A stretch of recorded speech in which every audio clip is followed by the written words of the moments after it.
से सीखो। मैं भाजपा, उनके प्रधानमंत्री, उनके तमाम मंत्री और उनके सारे नेताओं से चुनौती देती हूँ। वोट मांगने नहीं आई हूँ, जागरूकता मांगने आई हूँ। जाग जाओ।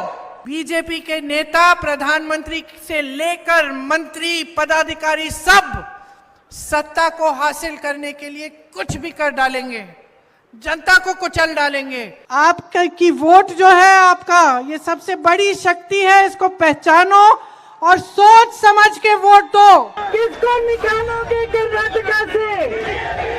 कर्नाटक विधानसभा चुनाव के लिए प्रियंका गांधी सुबह से शाम तक धुआंधार प्रचार कर रही हैं। एक के बाद एक कई रैलियां तो सुबह से लेकर शाम तक रोड शो के जरिए जनता का दिल जीतने की कोशिश कर रही हैं। प्रियंका के चुनाव प्रचार का अंदाज देख सियासी गलियारों में ये चर्चा तेज हो गई है कि प्रियंका गांधी कर्नाटक में भी हिमाचल की जीत वाला फॉर्मूला दोहरा सकती हैं। अब इस चर्चा के पीछे की वजह भी जान लीजिए। जीत का पहला फॉर्मूला है स्थानीय मुद्दे। हिमाचल चुनाव की तरह प्रियंका गांधी कर्नाटक में भी बार बार स्थानीय मुद्दों का जिक्र कर रही हैं। वो बीजेपी सरकार को भ्रष्टाचार के मुद्दे पर घेर रही हैं, तो नंदिनी और अमूल की लड़ाई में पूरी तरह से नंदिनी का साथ देकर स्थानीय लोगों को ये विश्वास दिलाने की कोशिश कर रही हैं कि कांग्रेस जनता के साथ उनके हर मुद्दे में खड़ी है। इसीलिए जैसे ही बीजेपी चुनाव को राष्ट्रीय मुद्दों की ओर लेकर जाने की कोशिश कर रही है, प्रियंका गांधी तुरंत पलटवार कर रही है। लेकिन भाजपा के नेता आपके सामने आकर पुरानी बातें उठा रहे हैं, फिजूल की बातें कर रहे हैं, आपकी बात नहीं कर रहे हैं। जीत का दूसरा फॉर्मूला महिला वोटर। हिमाचल विधानसभा चुनाव की तरह कर्नाटक चुनाव में भी प्रियंका गांधी का पूरा ध्यान महिला वोटरों पर है। इसीलिए वो हर रैली में महिलाओं से खास तौर पर समय निकालकर मिल रही हैं। महिलाओं के साथ बैठकर इत्मीनान से बातें भी कर रही हैं। हिमाचल की तरह ही कर्नाटक में भी प्रियंका ने अपने घोषणा पत्र में महिलाओं को 2000 रुपए देने का वादा किया है। जीत का तीसरा फॉर्मूला घोषणा पत्र।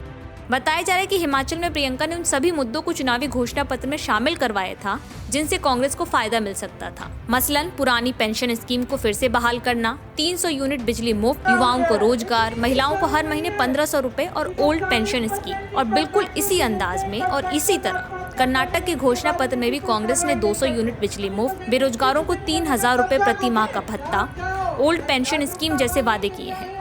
हिमाचल की तरह प्रियंका गांधी सीधे तौर पर लोगों को ये यकीन दिला रही हैं कि ये उनकी जिम्मेदारी है कि सत्ता में आते ही सारे वादे पूरे किए जाएंगे।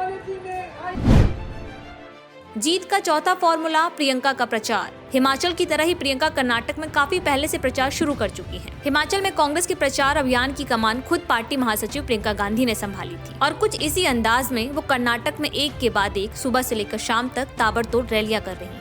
साथ ही अपने मिलनसार स्वभाव की वजह से प्रियंका गांधी बहुत ही जल्दी लोगों के दिल में जगह बनाती भी नजर आ रही है। हिमाचल की तरह ही कर्नाटक में करीब 4 दशक से हर 5 साल पर सत्ता बदलने का ट्रेंड रहा है।